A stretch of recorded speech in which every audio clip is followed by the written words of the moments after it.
Mm. I've been thinking about hygiene and how people are afraid of getting sick, and you have to do extra special hygiene treatment. I was thinking about how my breath probably really stunk because I just got done drinking a pot of coffee, and it never smells good after that. But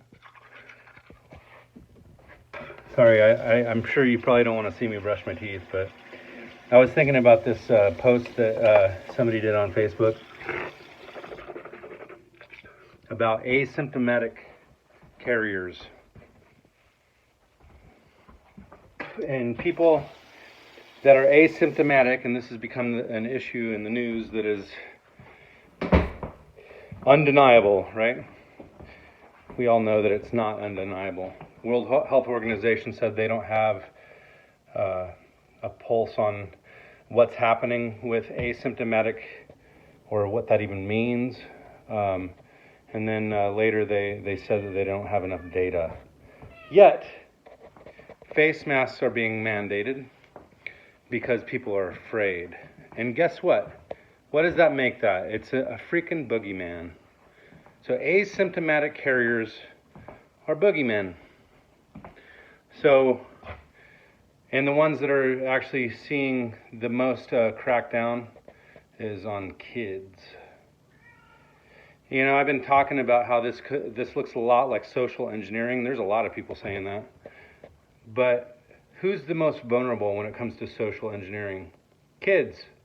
They don't even know how to grasp reality as it is.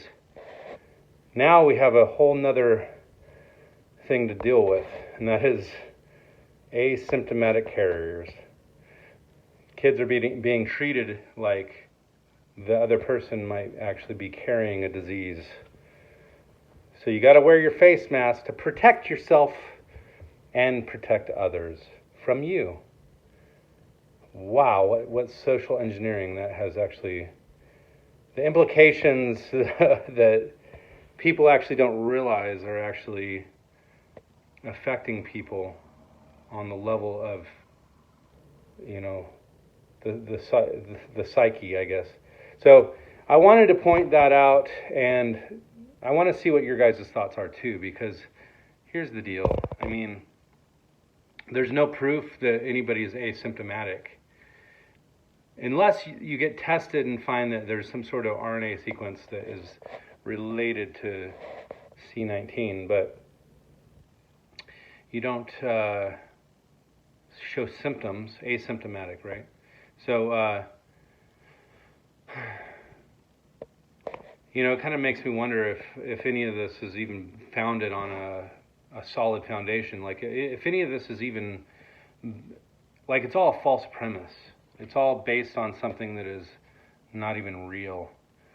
You know, what if this RNA sequence that they discovered was actually just something that the body did as a response to the environment? You know, I don't think anybody has actually been tested for a quote-unquote virus. They just look for the RNA sequence, and it's only found in somebody's sputum.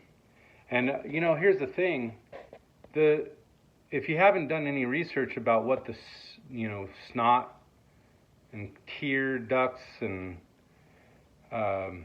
spit, saliva, anything that produces sputum is actually the body's way of, well, specifically snot glands and tear ducts, I believe, are to help wash and cleanse and evacuate toxins in the body.